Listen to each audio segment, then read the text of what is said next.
Viral reaksi wanita di Jabar saat sang ayahnya menikahi sahabatnya, beda usia 33 tahun.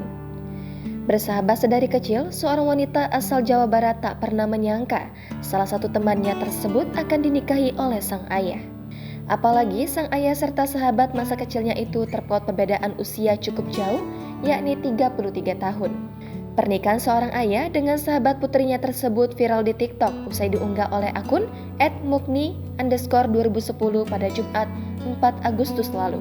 Dalam video tersebut, tampak seorang wanita bernama Silva berusia 19 tahun yang mengantarkan ayahnya untuk kembali menikah. Singkat cerita, ayah dan ibu kandung Silva sudah berpisah sejak wanita tersebut duduk di kelas 5 SD. Yang membuat Silva terkejut, ternyata wanita yang hendak dinikahi ayahnya tersebut adalah sahabatnya semasa kecil. Meski demikian, sebagai seorang putri, Silva turut berbahagia mendampingi ayahnya untuk kembali berumah tangga.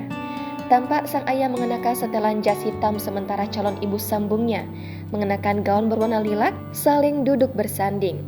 Saat kedua mempelai hendak melakukan akad, Silva tampak membantu sang ayah untuk merapikan penampilannya. Kecanggungan pun sempat terjadi saat Silva hendak berfoto bersama ayah dan ibu barunya tersebut. Ketiganya saling tertawa dan menatap satu sama lain. Walau sudah bersahabat dari kecil, Silva mengaku sempat kehilangan kontak dengan ibu sambungnya itu. Kini, unggahan yang telah viral itu telah ditonton lebih dari 5 juta kali dan dibanjiri beragam komentar dari warganet.